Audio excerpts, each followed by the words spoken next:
So we worked fairly closely with Public Works staff, Norm Bliley, Brandon Bowers, Troy Carlson, and Adam Carlson, and the city administrator at the time, Tobin Lay, to design native pollinator gardens for residents and in public spaces throughout the city, and worked with their Public Works staff on the site preparation and installation of those projects.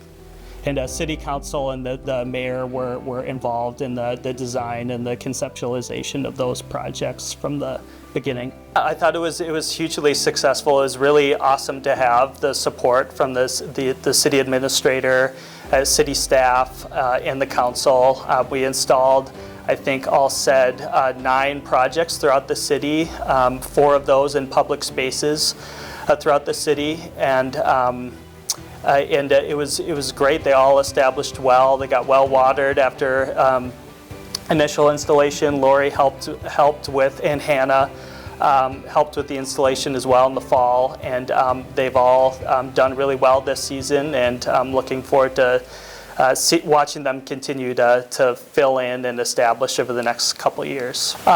City staff and the council were really engaged and had a lot of really great input on the design and the location of the projects that ended up being installed. And they provided a lot of support for the site preparation and installation that made it really for our staff to work with them and to make sure that those projects were installed well and were cared for during that first year when the weather was a little dicey. We're worried the drought was going to last all fall and summer long, but thankfully we had lots of support around us to make sure those projects did well. But I think one of the key projects that was really very fun and useful was engagement with some of the community members. I worked with Alex Calero and Maria Bonilla, who are public health workers with Washington County, and they convened a small group of Hispanic members of the community. One of the things that we wanted to do was create an interpretive sign for the gardens, the pollinator gardens, so that folks would have a good sense of what happened, why it happened, and the plants that were planted there. So I was able to engage with a group of members from the local community to do the translation of the sign, and then my colleague Hannah Peterson, who's also a Climate Impact Corps member, helped design the sign.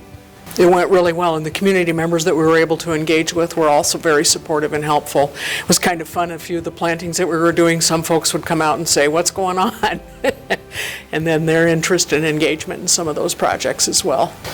There's lots more that we hope to do and to work with individual residents one-on-one in partnership with the Watershed, Ramsey-Washington Metro Watershed District. We have more funding available this year and things we'd like to do to make sure that more people have an opportunity to participate moving forward. So I'm hoping to continue the work with City of Landfall in 2025.